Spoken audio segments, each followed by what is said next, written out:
बिस्मिल्लाहिर्रहमानिर्रहीम। स्टूडेंट्स, आज हमारा जो चौथा लेक्चर है इसको हम इस पे बात करेंगे। तो ये कोलिनियर पॉइंट्स और नॉन कोलिनियर पॉइंट्स पे है। कोलिनियर पॉइंट्स, को का मतलब होता है स्टूडेंट सेम, और लीनियर लाइन है यानी जो सेम लाइन पर होते हैं जो पॉइंट्स, उनको हम कोलिनियर पॉइंट्स का नाम देते हैं। आप देखें, ये एक पॉइंट P है, एक पॉइंट Q है और एक पॉइंट R है। ये तीनों जो पॉइंट्स हैं P, Q, R, ये एक ही लाइन पर हैं, तो इसलिए हम इन तीनों पॉइंट्स P, Q, R को कोलिनियर पॉइंट्स कहेंगे। तो हम इसकी डेफिनेशन अगर देखें तो वो भी यही होगी, two or more than two points which lie on the same straight line are called collinear points. इसी तरीके से आप देखें, इसी का ऑपोजिट हो जाएगा नॉन कोलिनियर पॉइंट्स।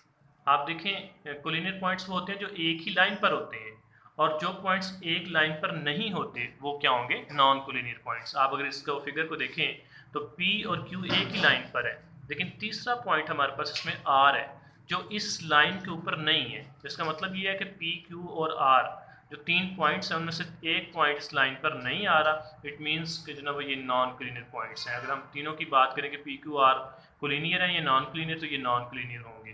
तो इसकी डेफिनेशन में आप जस्ट उसी ऊपर वाली डेफिनेशन में थोड़ा सा चेंज करेंगे, जहाँ विच लाई लिखा हुआ था वहाँ पर हमारा पास आ गया विच डू नॉट लाई।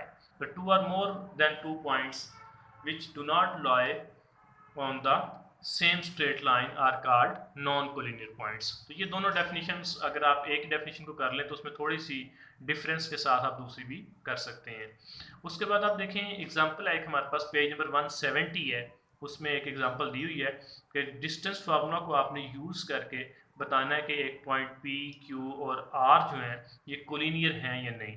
तो कोलिनियर के लिए जो कंडीशन है वो हमारे पास ये है कि अगर हम इन तीनों पॉइंट्स को देखेंगे कि ये कोलिनियर है या नहीं, तो आप इसमें कंडीशन लेंगे, और कंडीशन यूं बन रही है हमारे पास कि P Q plus Q R is equal to P R के होना चाहिए। तो पी क्यू और क्यू आर को हम ऐड करेंगे, अगर वो पी आर के इक्वल आ जाए तो इसका मतलब है ये पॉइंट्स कोलिनियर है। अब क्वेश्चन ये है कि पी क्यू को हम कैसे निकालेंगे। तो आप देख रहे हैं कि पी क्यू डिस्टेंस है पी और क्यू के दरमियान, तो डिस्टेंस फार्मूला यूज़ करेंगे हम इसमें भी, और पी क्यू हमने फाइंड कर लिया। पी और क्यू के दोनों जो कोऑर्डिनेट्स हैं वो हमने इसके अंदर पुट अप किए, और हमारे पास जो इसका आंसर आएगा वो 20 अंडर रूट आ जाएगा। आपको ये सारा करना आता है, इसलिए मैं इसकी एक्सप्लेनेशन नहीं जा रहा, इसलिए आप इसको ऐसे देख लें। और 20 को हमने फैक्टराइज किया मज़ीद, आप देखें 7 फैक्टराइजेशन हुई है, और इस फैक्टराइजेशन को आप देखेंगे 20 को मैंने फैक्टर्स में चेंज किया, 2 10 2 5 एंड 5 1 ज़र 5, तो 2 की पावर 2 बन रही है और 5 आ रहा है 7, और यहाँ पर 2 जो है वो अंडर रूट से कैंसिल होगा जो 2 के ऊपर है पावर में, तो हमारे पास 2 अंडर रूट 5 आ जाएगा। इस तरह हम क्यू आर फाइंड करेंगे। क्यू आर भी हम उसी तरह डिस्टेंस फार्मूले से फाइंड कर लेंगे। मेरा ख्याल है इसकी एक्सप्लेनेशन की मुझे ज़रूरत नहीं है, हम बार बार जो है वो डिस्टेंस फार्मूला में इन चीज़ों को डिस्कस कर चुके हैं। तो क्यू आर मेरे पास आ गया 5 का अंडर रूट। इसी तरीके से आप आगे चलें तो पी आर हमारे पास, हम वो पी और आर से फाइंड कर लेंगे, दोनों पॉइंट्स को ले लेंगे पी और आर को। तो ये पी आर हमारे पास आएगा 45 का अंडर रूट, आप देख रहे हैं, और 45 का अंडर रूट को भी मैंने फैक्टराइज किया है, सामने आप देखें फैक्टराइजेशन हुई है 315 एंड 3 5 एंड 5 1, तो 3 की पावर 2 इंटू 5 आ गया मेरे पास, और यहाँ पर जो 3 के ऊपर स्केयर है ये अंडर रूट से कैंसिल होगा, तो 3 अंडर रूट 5 आ जाएगा। तो कंडीशन जो थी हमारे पास वो हमने नीचे अप्लाई किया, देखें P Q plus Q R is equal to P R. P Q की वैल्यू मैंने ली वो 2 अंडर रूट 5 आ गई, और पी क्यू आर की मैंने वैल्यू ली अंडर रूट 5 आ गई, पी आर की वैल्यू 3 अंडर रूट 5 आ गई। 2 अंडर रूट 5 और 1 अंडर रूट 5 देखें मिलके 3 अंडर रूट 5 हो गया, और ये 3 अंडर रूट 5 के ही इक्वल आ गया, दोनों साइड्स इक्वल आ गई हैं। तो इसका मतलब है कि ये जो तीनों पॉइंट्स हैं हमारे पास पी क्यू और आर ये कोलिनियर है, तो यूँ प्रूव हो गया ये। इसके बाद दूसरी एग्जांपल है उसी पेज पे 170 पेज पे कि डिस्टेंस फार्मूला को यूज़ करके आपने बताना है कि ये तीन पॉइंट्स हैं हमारे पास पी क्यू और एस, ये नॉट कोलिनियर है यानी कोलिनियर नहीं है। तो कोलिनियर नॉट के लिए आप देख लें वही कंडीशन हम दोबारा लिख रहे हैं, P Q plus Q S P S के इक्वल नहीं होनी चाहिए। अब इस कंडीशन के अकॉर्डिंग हम देखें, पहले पी क्यू फाइंड करेंगे उसी तरीके से डिस्टेंस फार्मूला के तरीके से ही।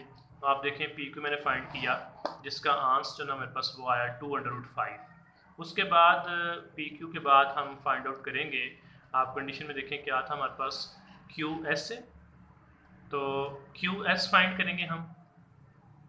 क्यू एस जब हम फाइंड करेंगे तो वो मेरे पास आ रहा है, इसको सॉल्व करने के बाद डिस्टेंस फार्मूला लगाने के बाद √17। उसके बाद हमने राइट साइड पे देखें पी एस था, तो पी एस फाइंड आउट किया हमने डिस्टेंस फार्मूला के साथ ही, तो वो हमारे पास 3 आ गया।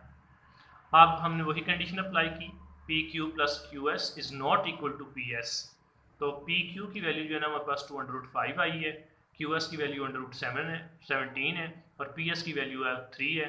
आप इन दोनों को जब प्लस करते हैं, पॉइंट्स में निकाल भी लें आप इनकी वैल्यूज़, तो भी ये 3 के इक्वल नहीं आएगा। तो इसका मतलब ये हुआ कि चूँकि ये इक्वल नहीं है दोनों साइड्स, तो हम कह सकते हैं कि P Q and S R not collinear. तो स्टूडेंट्स ये 2 एग्जांपल्स मैंने आपके सामने रखी हैं। अगर आपने 3 पॉइंट्स आपको गिवन हों तो उनको आप देखना हो कोलिनियर हैं या नहीं, तो वो आप इनसे कर सकते हैं। आप नीचे देखें, इसमें 2 क्वेश्चंस हैं कुछ एक्सरसाइज 9.2 में। पहला क्वेश्चन है क्वेश्चन नंबर 4, वो भी इन्हीं दोनों एग्जांपल्स पे दोनों क्वेश्चंस होने हैं, तो आप जरा इनको खुद करेंगे और देख अगर कोई मसला हो तो आप मुझसे फिर डिस्कस भी कर लीजिएगा, अगर कोई प्रॉब्लम हो तो। देखें क्वेश्चन नंबर 4 में कह रहा है कि use the distance formula to prove whether और not the points 1 1 -2 -8 and 4 10 lie on the same straight line. बिल्कुल उसी तरीके से आप पहले पॉइंट 1 1 को आप पी ले लेंगे, -2 -8 को आप क्यू ले लेंगे और 4 10 को आप आर ले लेंगे, और उसी तरह वही कंडीशन आप अप्लाई करेंगे, P Q plus Q R is equal to P are.